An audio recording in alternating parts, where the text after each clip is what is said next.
Hey guys, welcome back to Food Spire Home and Garden, and today we are going to be making some queso.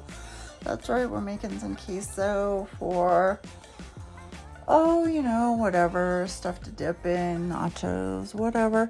So to make my queso, I do use an orange, yellow, and red bell peppers. I do cut all of these up into chunks so that I can put them in the food processor. And those food processors need to be chopped up, or the peppers need to be chopped up so the food processor could chop it all the way up. It just works better that way. So basically I chop up all of that and then put in the food processor to get it all nice and finely chopped.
Alright, next is all of the cans of coconut milk. I think I have 4 of them this time. 3 or 4, yeah, 4 of them this time to put into my pan here. We are going to be heating some butter, a couple tablespoons of butter, and we're going to be making a roux. In the back of the pot, you can see my tomatoes are being boiled in this point in time. The reason being is because this does call for tomatoes to be in there also. I will be putting green chili in there also, which is not shown very much on this video, but there are green chilies, a whole can of green chilies that I put on or in this whole entire recipe also, but that is towards the end of the video. You want to put a couple tablespoons of butter, and then you want to put until melted, and then you're going to make a roux. The roux is actually also what I use is, what did I use? Tapioca starch or arrowroot starch works pretty good too. They will give you a thickening consistency. I think I used about 4 tablespoons. You don't want to use too terribly much because otherwise it gums up the whole entire amount of sauce and ends up making it not as great, more gummy than anything else. So you got to be careful that you read the package directions on depending on how much you're making. At this point in time, I think I used about 4 tablespoons during this process,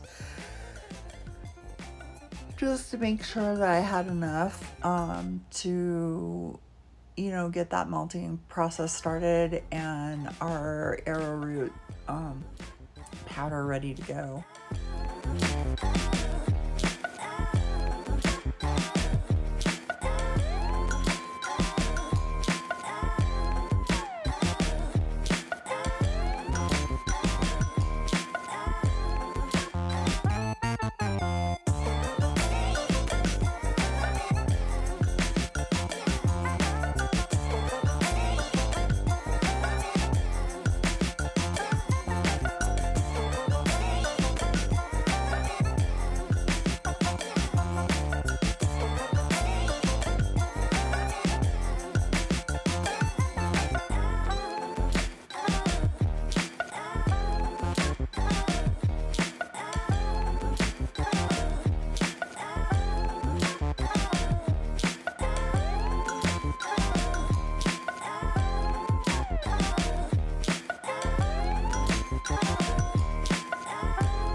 once everything becomes all mixed in, you want to start adding in your cans of coconut milk. I put the whole entire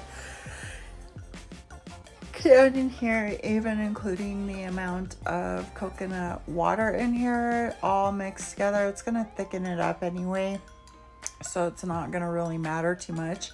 The butter is giving it the flavor, and then also is the coconut cream that is in here, which will also give it a lot of flavor for this recipe. So adding in all of them all at once, ready to go. You're gonna stir multiple times throughout this whole entire process, because you do not want to let the bottom of that stuff burn.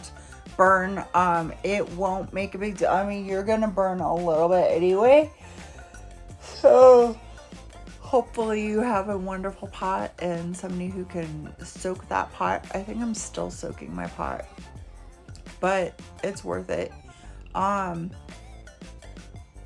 After you're done adding in all of the cans of coconut milk, you want to give it a nice stir, and then you're going to add in some other ingredients to the pot.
So you want to make sure that you can start to see the skin crack off of the tomatoes. I just used a vine ripened tomato in here. You want to use some cold water to rinse off these tomatoes. You probably want to let them soak actually in cold water and get them ready to unpeel some of the peel off of there so that it doesn't get caught in your queso. I would probably let these cool before you start peeling them. It makes for very hot fingers, that's for sure. I did not do that, just to let you know. I would not do what I do, but do what I say, which is make sure that these are all cooled off. You can see the steam that's coming from them all. And I'm gonna basically rough chop all of these tomatoes so that they all can also go into the pot themselves. I think I even I just didn't want to wait. I wanted to get it all done so that I could start adding like the cheese also to this. The peppers and are not cooked. But of course these tomatoes are cooked, but they're gonna also break down a little bit more into the sauce itself. So you want to roughly chop them. It's okay if you do that. I think there's about 8 of them.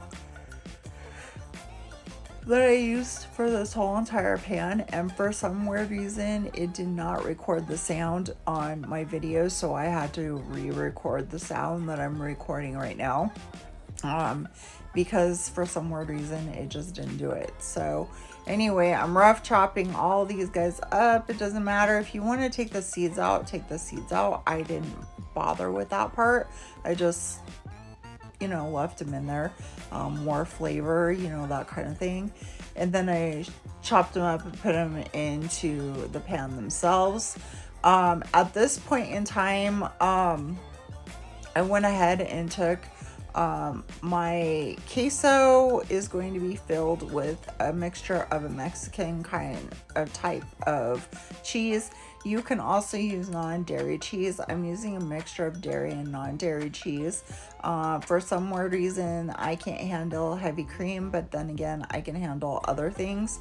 This cheese actually is not the greatest for getting it to break down. So honestly, using sliced cheese is the best way to go. I think it has something to do with potato starch that is in these cheeses to make them stay crumbly. So I wouldn't recommend doing that unless you have a lot of time to sit there and stir that queso. I'm using a combination of a medium cheddar cheese and also a jalapeno cheddar, or what is it? It's called a jalapeno jack, I think. It is absolutely wonderful. The combination of it works really well. I think I use like 10 slices of each to put into this queso, and then basically mix it in and get it to melt. You are going to have to watch this very carefully. If you leave it for more than 10 minutes, it may burn at the end on the bottom. So you really have to sit there and watch this baby it all the time.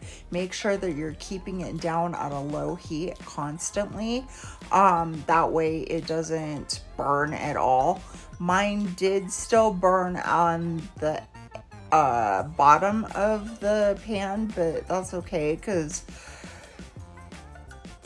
the rest of the cheese was really good. I actually probably put it down to maybe a medium low when I was cooking all of this stuff, actually melting the cheese part of things, because that's the best way, is low and slow.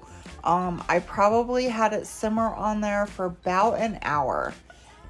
It came out so good. This was one of the better types of quesos that I have made. And it can go on anything. In fact, you'll see some of my other recipes with it. Now we're going to add in some onion powder, garlic powder, piquin powder. We're going to add in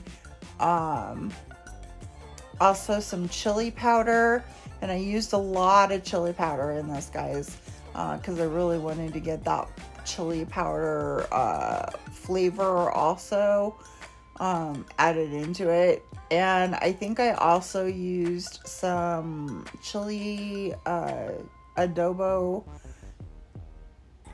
in it also, so chipotle chilies powder in it also, and the whole entire thing made it taste a little bit more spicier than usual. I used medium chilies also in this, but I mixed it all together, and what's giving it its orange color is actually some of the cheese, but also the peppers that are in it also, which you could do a vegan out of this too if you wanted to, and substitute some of the cream for regular heavy cream if you really wanted to make this queso. But I use the coconut cream because I really do better with a little bit of dairy and a little bit of non-dairy. It just works that better that way, and it actually comes out really, really yummy. So keep an eye on this one so it doesn't burn. Don't wander off too far. Don't get into a movie, you know, that kind of thing. Otherwise you'll be in big trouble during this process. I also added the salt at the end. I think I used the pink Himalayan salt, not too much, because it does actually salt your stuff really, really well. If it's not, just taste it, and you can always add more salt to it later on. Here comes all the tomatoes all in here, and then just mix it all up again. And I probably ended up stirring it every 10 to 15 minutes just to make sure that it wouldn't burn heavier.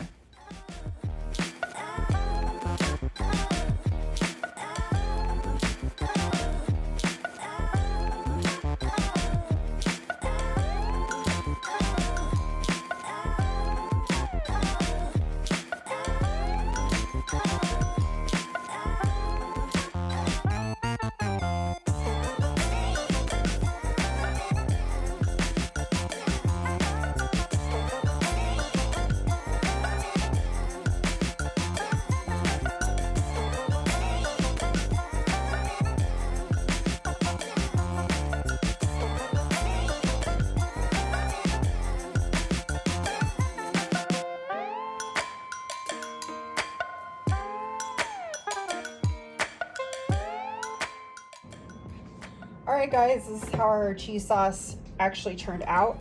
I have had it sitting here for a little while. That's why it has that skin on the top of it. I'm letting it cool before I stick it in these mason jars.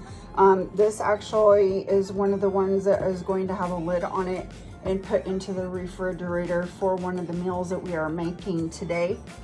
I don't know where my lid things are, but this is actually something that you probably want to pressure cook if you are going to make these into mason jars. You can just fill this whole thing up, you know, and then just save them on the shelf. I've done that a few times. I don't know where my lid thing is for this right now, but anyway, thanks for watching today's Food Inspire video and our queso cheese that we made, our dip that we made. You can also thicken it up a little bit more if you guys think that it's not thick enough. I didn't make it too terribly thick today. In that case, you probably want to add at least 2 more tablespoons probably of the tapioca starch, and that would probably help you out too. So we'll see you next time on Food Inspire Home and Garden, and I hope you guys enjoy the rest of your day. I hope you guys inspire to do something wonderful in your life, no matter what it is, and inspire other people to do something wonderful in theirs. Thanks for all the great comments and stuff, and leave a link down, or a comment down below, some thumbs ups, and please subscribe. It's free, does not charge you a dang thing. So we'll see you next time on Food Inspire. Have a wonderful week. See you later. Bye-bye.